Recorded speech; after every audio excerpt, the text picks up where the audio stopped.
In the last few movies, we've focused on the layout of the walls for our 2-bedroom condo unit. The next logical thing to do is to lay out the doors and windows. So here I have a file called Doors and Windows, and it's a completed version of the wall layout. And we're going to look at the various ways that we can add doors and windows to this layout. So let's start with the doors. And here on the Architecture tab, I'm going to click on the Door tool. And that's going to take me to the Modify Place Door ribbon tab. And on the Properties palette, I'll see settings for the doors that I'm placing. Now, the first thing I want to look at is the type selector. And if I open up the list here, you can see at the top that I have a single family in this project called Single Flush. And it contains several types. Now, the default type is 36 by 84. And I'm going to choose the 36 by 80 type instead. And that's really the only change that I want to make here. If I move my mouse into the screen, what you're going to see is the tip tells me that I need to click on a wall to place the door. And it's confirming that or reinforcing that by the small circle with the line through it, the sort of can't place here symbol. And what you'll see is as you move your mouse around, the door will only appear if your cursor happens to be on a wall. So with that in mind, you need to pay attention to whether or not there's a wall under your cursor. Other than that, it should be pretty easy to place doors.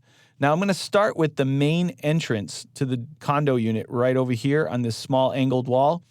And if you move slightly, what you'll see is some snapping behavior that we talked about earlier in this chapter.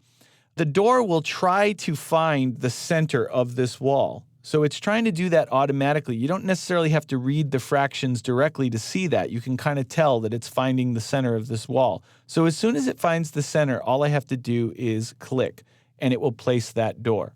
Now, if I want to continue placing 36 by 80 doors, I can just continue to move around my plan and find other locations. And again, this one will snap nicely to the center, and this one will also snap to the center.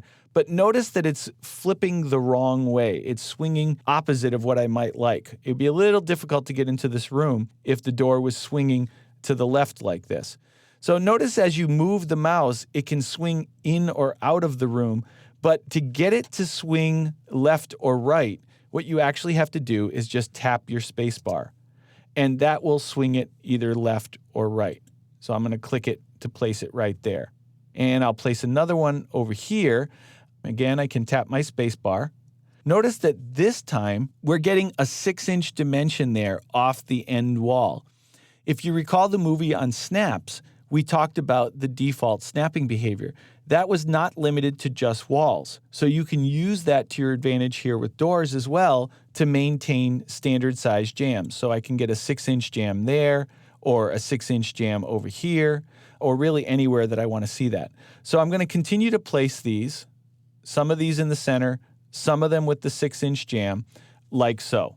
That's all of the single swing doors that I need, but I need to add a few more doors. I have some closets that require bifold doors, and I have a patio down in the living room at the bottom of the plan that I want to put in a nice double door. So I don't have those door families currently loaded in this project. As you can see, all I have is Single Flush. So what we're going to do is remain in the door command. And over here on the ribbon, we can choose this Load Family button, and I'll click it. And that will bring up the Load Family dialog. And I'm in the out-of-the-box standard U.S. Imperial Library. Your screen might look slightly different, but you should have a Doors folder. And if you open that up, there are several doors that ship with the software. Now, the easiest way to tell what's here is to click the first item and then use the arrow on your keyboard to slowly page through all the available doors that are included here. And you'll see the previews changing over on the right. And so you can see there's quite a few varieties for us to choose from. Now, what I'm going to choose here is my bifold 2-panel door at the top, hold down my control key and select the bifold 4-panel door, and then the double glass 2. Double glass 2 has these Muntin patterns on the glass. So I'm going to select all 3 of those, click Open. It will load those 3 families into my project. And then if we look at our type selector, we now have those families and their types available to us. So there's several sizes of each of these families included in the file now. So I'm going to choose the 68 by 80 double glass door, and I'm going to put one centered down here in the outside of the living room to get out to our patio. I'm going to change to the double bifold door, and I'll do a 72 by 80. And I'm going to put that one right here on this closet.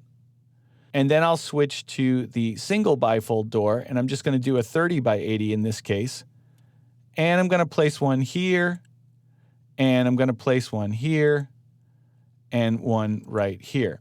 Now, I did those a little bit sloppy on purpose, and in particular, I'm going to zoom in on this closet right here and show you that the way that came in, it's kind of right up against this wall here. It's also flipping the wrong way. So don't feel like you have to undo and start over again when situations like this occur. All you have to do is select it, and it's got its own flip grips, and you can flip it, and it's got temporary dimensions. And I'm just going to make that 1 inch so that it gives me a small 1-inch jam on either side. So things like that are very easy to fix after you place them using the same methods that we used with walls before, temporary dimensions and flip grips. So as a final touch for this plan, I'm going to go to the window tool. If you scan the ribbon tabs and the properties palette, it looks almost exactly the same as placing doors. We have a type selector here. We have choices on this list. We have a lot of the same choices over here. What you'll notice here on the list is all I have is a fixed window, which may not be the best choice for a condominium plan. So just like we were able to do with doors, I'm going to choose Load Family, scroll down to my Windows folder, and choose a more appropriate type window. In this case, I'm going to choose a casement double with trim, open it up, pick my desired size. There's a few different choices available. I'll use a 48 by 48, and I'll place one in each of the rooms that need a window. Click the Modify tool, and that takes care of our door and window placement. So placing doors and windows is a simple matter of choosing the tool and clicking on the wall where you want it to go. Remember that you have temporary dimensions to fine-tune their placement. So if you don't have the family or type that you're looking for in your project, you simply click the Load Family tool, go out to your library on the hard drive, choose the one you want, load it in, and place it in your project.